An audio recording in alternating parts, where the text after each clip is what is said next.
RSS सरसंघचालक मोहन भागवत नागपुर में Dussehra rally को संबोधित करने वाले हैं। खास बात यह है कि मोहन भागवत का भाषण दूरदर्शन पर दिखाया जाएगा। इस पर इतिहासकार रामचंद्र गुहा ने आपत्ति जताई है। दूरदर्शन के भाषण दिखाने पर आपत्ति जताई गई है रामचंद्र गुहा के जरिए। इसी मुद्दे पर बातचीत करने के लिए विजय विद्रोही हमारे साथ ज्यादा जानकारी के साथ जुड़ गए हैं। विजय, ये जो आपत्ति जताई गई है उसमें कहा क्या है, क्या आपत्ति है?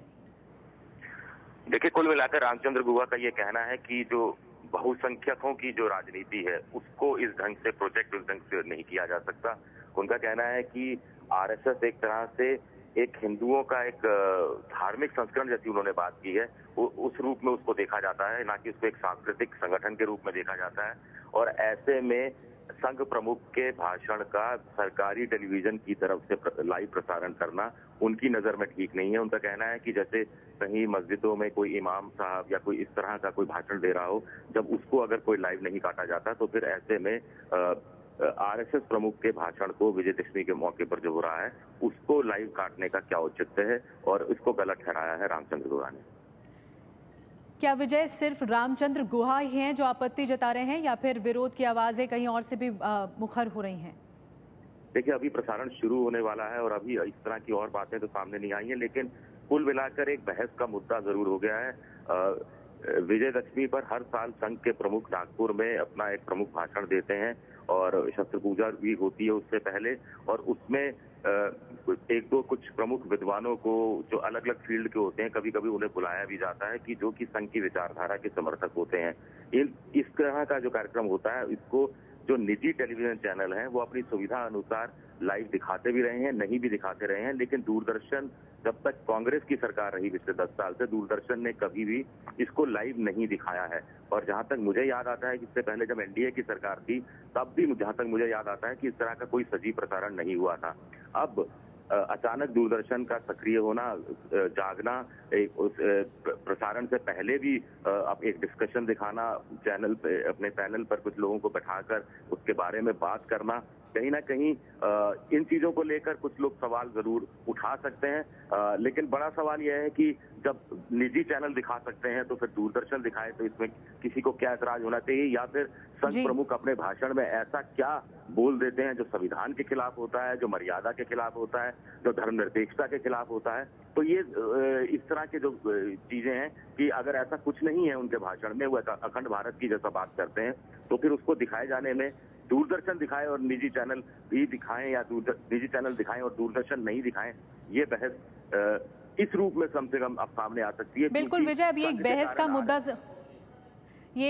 का मुद्दा जरूर हो चुका है, क्योंकि दूरदर्शन के बड़े पैमाने पर दिखाने पर, इस पूरी कवरेज करने पर रामचंद्र गुहा ने अब आपत्ति जताई। जैसा कि आप कह रहे हैं, ये एक सांस्कृतिक कार्यक्रम है और धार्मिक संगठन की तरफ से ये सांस्कृतिक कार्यक्रम किया जाता है। अगर ये निजी कार्यक्रम है तो दूरदर्शन इतना व्यापक स्तर पर क्यों दिखा रहा है? सवाल यही उठाया है रामचंद्र गुहा ने, इस पर आपत्ति जताई है। इतिहासकार है और इन्होंने जो ट्वीट किया है वो हम आपको बता रहे हैं। इसके जरिए आपत्ति जताई गई। आरएसएस सांप्रदायिक हिंदू संगठन है, अगली बार मस्जिद के इमाम और चर्च के पादरी भी ऐसा मांग करेंगे। तो इसलिए इतने बड़े पैमाने पर दिखाना, आखिर दूरदर्शन को इसकी जरूरत क्या है?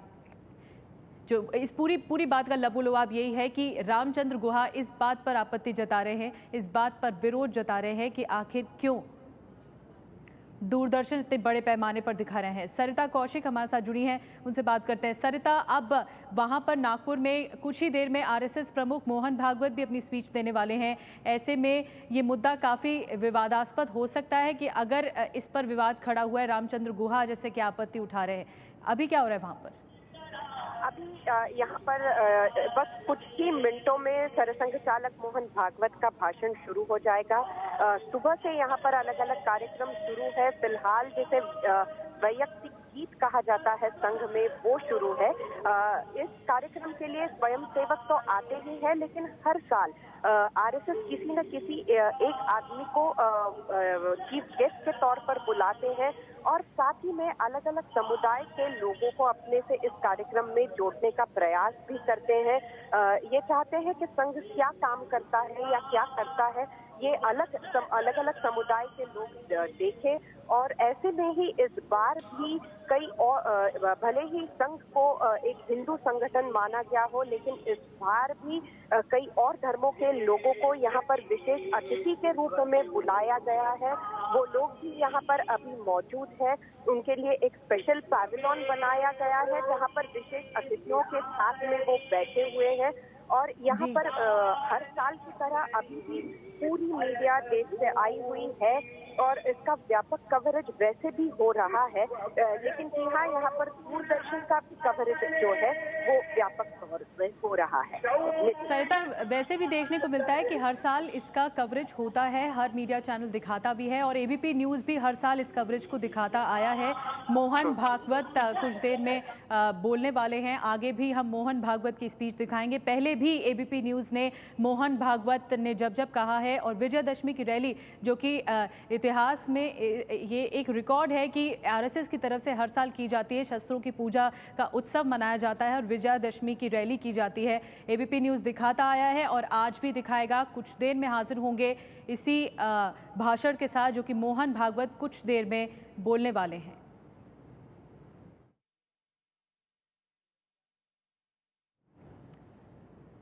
तो दूरदर्शन पर मोहन भागवत का भाषण दिखाने पर और बड़े पैमाने पर दिखाने पर विवाद खड़ा हो गया है। रामचंद्र गुहा जो इतिहासकार हैं, उनका कहना है कि आरएसएस एक सांप्रदायिक हिंदू संगठन है, इस वजह से अगर उनकी कोई संस्कृति है, अगर वो संस्कृति के हिसाब से चलते हैं तो वो दूरदर्शन ऐसा भाषण और व्यापक स्तर पर क्यों दिखा रहा है, इतना चर्चा क्यों कर रहा है।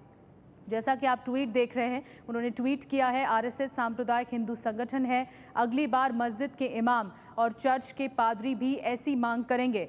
मुझे उम्मीद है कि कोई ना कोई इस पर पीआईएल ज़रूर दाखिल करेगा। अब ऐसी मांग कर दी है रामचंद्र गुहा ने, इतिहासकार ने। इस पर विवाद ज़रूर खड़ा हो सकता है, एक सवाल ज़रूर खड़ा कर दिया है, एक बहस का मुद्दा हो गया है कि आखिर इस पर आपत्ति क्या है। अगर दूरदर्शन या कोई निजी चैनल दिखाता है उनकी स्पीच, या दूरदर्शन इतने व्यापक स्तर पर किसी खास मेहमान के साथ इस पर चर्चा करता है, इनकी संस्कृति पर, तो इस पर आपत्ति क्या है।